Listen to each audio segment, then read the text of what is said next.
आज हम lecture 2 start करेंगे मैथमेटिक्स का। उसमें कल मैंने आपको बताया था लेक्चर 1 में कि एक और पार्ट में आपको क्वेश्चन नंबर 2 में से करा दूंगा। उसमें था क्या कि f of a plus h minus f of a divided by H ये फाइंड करने, जबकि एफ ऑफ एक्स क्या दिया हुआ साइन एक्स। ये इसका थर्ड पार्ट है, क्वेश्चन नंबर 2 का थर्ड पार्ट, एक्सरसाइज 1.1। ठीक है, तो मैं स्टार्ट करता हूं। Given that f of x is equal to sine x, ये आपको गिवन है कि एफ ऑफ एक्स किसकी इक्वल साइन एक्स। आपने ये सारा फाइंड करना है, सारे की वैल्यू फाइंड करनी है और सिंप्लीफाई भी करना है। F of a plus h minus f of a divided by H. तो इसके लिए आपको दो चीजें पहले फाइंड करनी पड़ेगी, एक F of a plus H और एक एफ ऑफ ए। तो मैं पहले F of a plus H find करता हूँ। एफ ऑफ एक्स मेरे पास है तो मैं x को रिप्लेस कर देता हूँ a प्लस एच से, तो मेरे पास f of a plus h आ जाएगा। देखिए, replace x by a plus h, replace कर दें f of a plus h, दोनों तरफ करना है रिप्लेस। तो इधर भी x की जगह क्या आ जाएगा a प्लस एच, तो ये क्या बन जाएगा साइन a प्लस एच। अब एफ ऑफ ए फाइंड कर लें, तो उसके लिए क्या करना होगा, replace x by a। x को किससे रिप्लेस कर दें, a से रिप्लेस कर दें, तो एफ ऑफ ए भी आ जाएगा।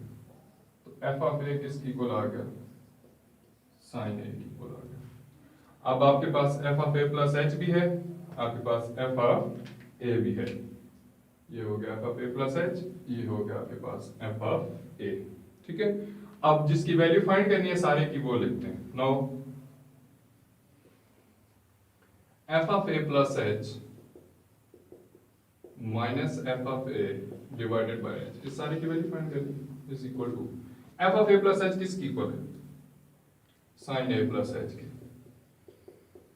एफ ऑफ ए किसकी इक्वल है, साइन ए की, डिवाइडेड बाय एच। अब इसको सिंप्लीफाई करना है। सिंप्लीफाई कैसे करना है, यहां पे फार्मूला लग जाएगा sine p minus sine q. ये फार्मूला आपने इसमें फर्स्ट ईयर की बुक में चैप्टर 10 में 10.3 एंड 10.4 से पहले आपने पढ़े थे। Sine p minus sine q differential product में जाने वाले वो फार्मूला हम यहाँ पे लगा लेंगे।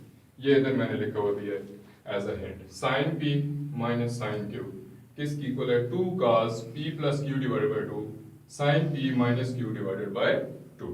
ठीक है, अब यहां पे उस फार्मूले के तहत p की जगह कौन ले रहा है प्लस h और q की जगह कौन ले रहा है a, तो वो फार्मूला यहां पे इंप्लीमेंट करवा दें। तो क्या आ जाएगा 2 cos p plus Q, p की जगह कौन ले रहा है a प्लस h, q की जगह कौन ले रहा है a, डिवाइडेड बाय क्या आ जाएगा 2 और sine p minus q a plus h minus q, q की जगह कौन ले रहा है यहाँ पे a, डिवाइडेड बाय 2। ये हमने फार्मूला इंप्लीमेंट कर दिया। और डिवाइडेड बाय क्या है h, तो क्या आ जाएगा आपके पास 2 cos a plus a 2a plus h divided by 2।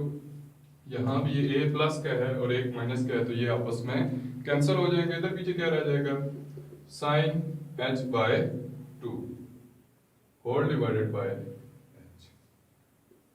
तो ये फर्दर थोड़ा सा सिंप्लीफाई हो सकता है, तो हम इसको कर लेते हैं। कैसे, 2 cos, इस 2 को अलग अलग डिवाइड करते हैं।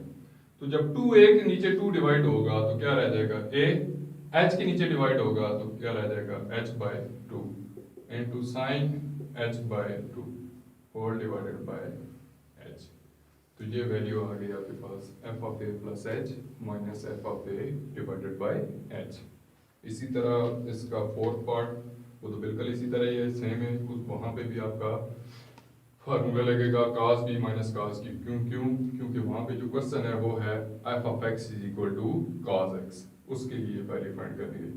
इसी तरह इसका थर्ड पार्ट वो अब आपने खुद करना होगा, उसमें a प्लस बी क्यूब का a plus b whole cube का फार्मूला भी लगेगा, वो आपने खुद करना है। बाकी जो इसके रह गए पार्ट्स वो अब आपने खुद करने हैं। नेक्स्ट नेक्स्ट हम आते हैं क्वेश्चन नंबर 5 की जानब।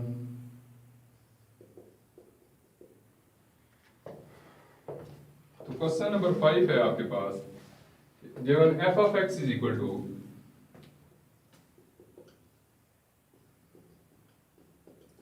x cube minus ax square plus bx plus 1 if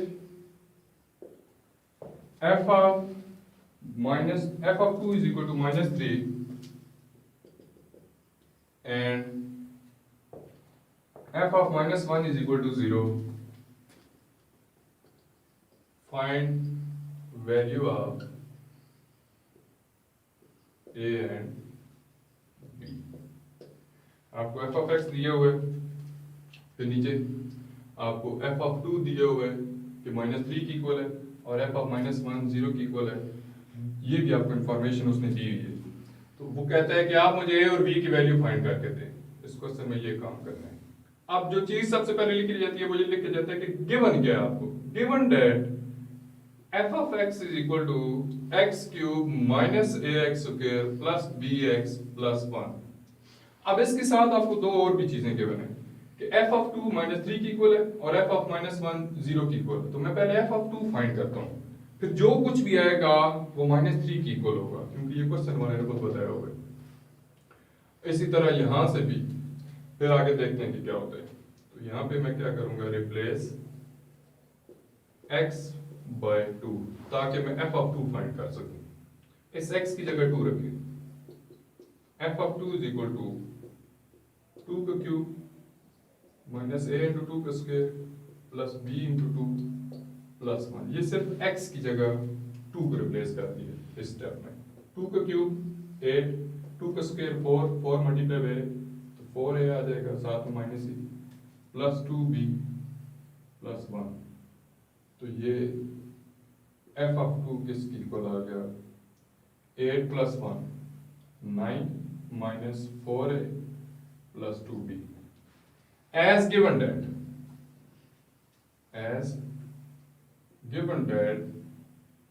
f of 2 is equal to -3। कहाँ पे गिवन है, क्वेश्चन में गिवन है ये वाला, ठीक है कि f of 2 किसकी इक्वल है, -3 की इक्वल। तो इस सारे को मतलब इस f of 2 की जगह -3 लिख दें। सो -3 is equal to 9 minus 4a plus 2b। तो ये आपके पास इक्वेशन बन जाएगी। अब ये 9 इधर प्लस के उधर जाएगा तो माइनस का हो जाएगा, तो -3 minus 9 तो कितना हो जाएगा, -12 is equal to -4a plus 2b। और थोड़ा सा सिंप्लीफाई कर लें। और कैसे सिंप्लीफाई करेंगे, 2 से दोनों तरफ डिवाइड कर दें तो क्या आ जाएगा, -6 is equal to -2a plus b। इसको नाम दे दें इक्वेशन नंबर 1 का। अब एक और इक्वेशन बनेगी। एक और इक्वेशन कैसे बनेगी ये अभी बताता हूं।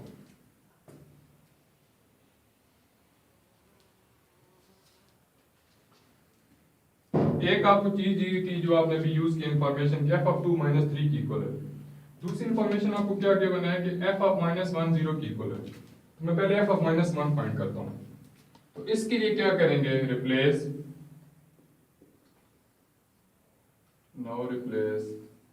x by -1 in f of x।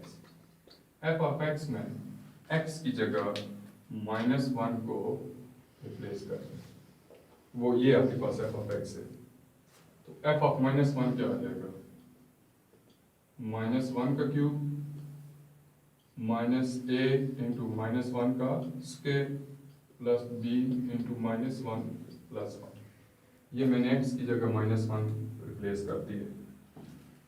तो f of -1 क्या आ जाएगा, -1 का क्यूब -1 ही, -1 का स्क्वायर प्लस 1 में कन्वर्ट, साथ में -a आ जाएगा इसी तरह, -b प्लस 1।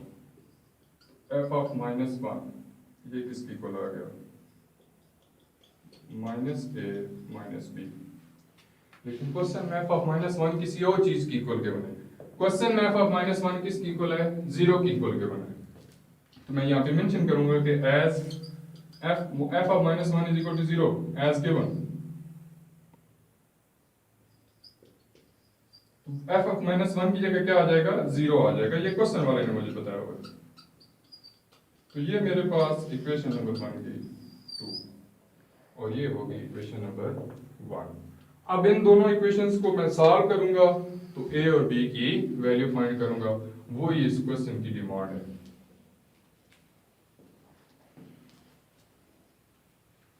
तो आप क्या करेंगे, solving equation number 1 and equation number 2। Equations को सॉल्व करने का मतलब होता है जो उनमें वेरिएबल्स हैं उनकी वैल्यू फाइंड करना है, ये मतलब इक्वेशंस को सॉल्व करने का। तो यहाँ पे वेरिएबल्स कौन कौन है, ए और बी। इन दोनों इक्वेशंस को, इक्वेशन 1 और इक्वेशन 2 को सॉल्व करूंगा तो यार बी की वैल्यूज आ जाएगी। अब बस इतना लिख दिया है सॉल्विंग इक्वेशन 1 एंड 2, तो ये बताने की बड़ी क्लासेस हैं, बताने की जरूरत नहीं है कि मैं इनको ऐड कर रहा हूँ या सब्ट्रैक्ट कर रहा हूँ, बस कोएफिशिएंट सेम बनाने हैं और इनको सॉल्व करना है। तो 0 is equal to minus a minus b, और वो इक्वेशन क्या है, minus 6 is equal to minus 2a plus b. तो मैं इनको ऐड कर देता हूँ, ऐड से ये b वाले जो है वो कैंसिल हो जाएंगे दोनों पीछे। Minus 6 is equal to minus 2a minus a, तो माइनस 3a, ये माइनस माइनस भी आपस में कैंसिल हो जाएंगे। 3 इधर मल्टीप्लाई हो रहा है, इधर आके डिवाइड, 6 डिवाइडेड बाय 3, तो ये a की वैल्यू आपके पास आ गई। अब ये a की वैल्यू किसी एक इक्वेशन में पुट कर देता हूँ तो b की आ जाएगी। Put a is equal to 2 in equation number 2, इस इक्वेशन नंबर 2 में पुट कर दें तो 0 is equal to minus 2a minus b, ये b इधर माइनस हो रहा है, इधर आके प्लस हो जाएगा। तो ये b की वैल्यू आ गई माइनस 2 और a की वैल्यू आ गई आपके पास 2। तो ये इस क्वेश्चन में आपको चाहिए था। क्या कह रहा था कि ये find value of a and b, और वो हमने a और b की वैल्यू फाइंड कर ली है। ठीक हो गया।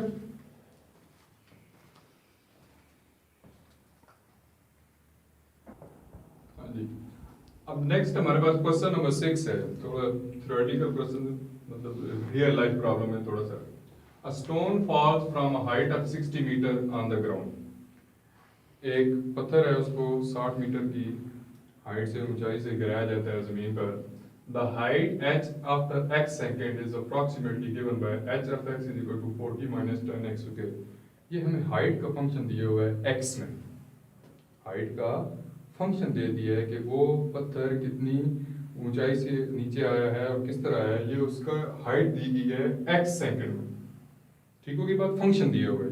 आगे देखें, what is the height of the stone when x is equal to 1 second, when x is equal to 1.5 second, when x is equal to 1.7 second. x यहाँ पे वेरिएबल है, वेरिएबल्स की वैल्यू चेंज होती रहती हैं और वो डिफरेंट वैल्यूज पे पूछ रहे हैं कि जब 1 सेकंड गुजरे तो उस पत्थर की हाइट कितनी रह जाएगी, जब 1.5 सेकंड की, आफ्टर 1.5 सेकंड उसकी हाइट कितनी रह जाएगी, और आफ्टर 1.7 सेकंड उसकी हाइट कितनी रह जाएगी। बिल्कुल सिंपल सा क्वेश्चन है। हाइट का फंक्शन आपने उसको दे दिया है x में, तो मैं यहाँ पे क्या लिखूंगा कि given h of x is equal to 40 minus 10x square. कोई खास डिफरेंस नहीं है, बस फर्क ये है कि पिछली जो हमने क्वेश्चन किए हैं वहां पे f of x था, यहाँ पे h of x है। ठीक है, अब हम फर्स्ट पार्ट इसका सॉल्व करते हैं कि when x is equal to 1 second, when x is equal to 1 second तो उसकी हाइट क्या होगी। तो put x is equal to 1, यहाँ पे x की जगह 1 पुट कर दें तो क्या आ जाएगा आपके पास, h of 1 is equal to 40 minus 10 into 1 का स्क्वायर। तो h of 1 is equal to 40 minus 10, h of 1 क्या आ जाएगा आपके पास 30 मीटर। तो आफ्टर 1 सेकेंड उस स्टोन की हाइट कितनी रह जाएगी, 30 मीटर। उसकी कितनी हाइट रह जाएगी, 30 मीटर। इसी तरह आफ्टर 1.5 सेकेंड बतानी है तो उसके लिए आप क्या करेंगे, x की जगह 1.5 पुट कर देंगे इधर, तो आपके पास आंसर आ जाएगा। x की वैल्यू जब 1.7 रखेंगे तो फिर आफ्टर हाइट आ जाएगी 1.7 सेकेंड। ठीक है, आफ्टर 1.7 सेकेंड की हाइट आ जाएगी कि वो जमीन से कितना ऊंचा होगा जब ऊपर से उसको छोड़ा जाए, और 1.7 सेकेंड के बाद उसकी ऊंचाई कितनी रह जाएगी। तो बिल्कुल जिस तरह मैंने ये पार्ट किया इसी तरह आपने भी बी भी करना है पार्ट और सी पार्ट भी सॉल्व करना है। ये जब करेंगे तो x की वैल्यू 1.5 पुट कर देंगे दोनों तरफ, इसके लिए 1.7 सेकंड पुट कर देंगे। अच्छा, इसका बी पार्ट क्या कहता है? बी पार्ट में कहता है कि when does the stone strike the ground, कि वो पत्थर जमीन को कब टकराएगा। ठीक है।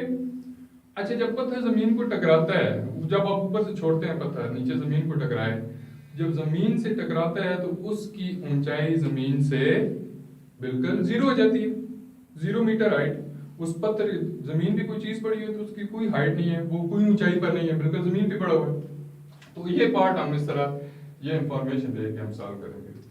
वो पूछते क्या है, मैं दोबारा रिपीट कर रहा हूं, when does the stone strike the ground, कि वो पत्थर जमीन को कितने टाइम के बाद टच करेगा या जमीन पे कब गिरेगा।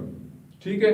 तो मेरे माइंड में एक इंफॉर्मेशन है कि जब पत्थर जमीन पे गिरता है तो उसकी जमीन से हाइट 0 हो जाती है, और मुझे यहाँ पे हाइट ही गिवन है, तो मैं यहाँ पे क्या लिखूंगा, when stone strikes the ground, when stone strikes the ground, then h of x is equal to 0, उसकी हाइट कितनी हो जाएगी, 0 हो जाएगी। तो फिर आप भी क्या करें, h of x को 0 की इक्वल पुट कर दें। h of x क्या दिया हुआ है, h of x आपके पास दिया हुआ है 40 माइनस 10x का स्क्वायर। तो ये 40 माइनस 10x स्क्वायर फिर किसकी इक्वल हो जाएगा, 0 की इक्वल हो जाएगा। अब ये 10x स्क्वायर इधर माइनस हो रहा है तो दूसरी तरफ जाके प्लस हो जाएगा। ये 10 इधर मल्टीप्लाई हो रहा है तो उधर जाके डिवाइड हो जाएगा। तो आपके पास क्या आ जाएगा, x square is equal to 4, x square is equal to 4। तो यहां से x की वैल्यू क्या आ जाएगी आपके पास, प्लस माइनस 2। लेकिन माइनस तो हम नहीं लिख सकते क्योंकि माइनस में तो टाइम नहीं ना होता, -2 सेकंड, ये तो कोई बात नहीं। तो यहां से हमारे पास वैल्यू क्या आ जाएगी, x is equal to 2 second. तो ये पता चल गया है कि आफ्टर 2 सेकंड वो पत्थर जमीन को टकरा जाएगा। ठीक हो गई बात। तो आज का हमारा जो लेक्चर नंबर 2 है वो यहाँ तक ही हम इसको कंप्लीट करते हैं, इसी पे इख्तिताम होगा हमारा। नेक्स्ट फिर हम कल इंशाल्लाह लेक्चर नंबर 3 स्टार्ट करेंगे। अल्लाह।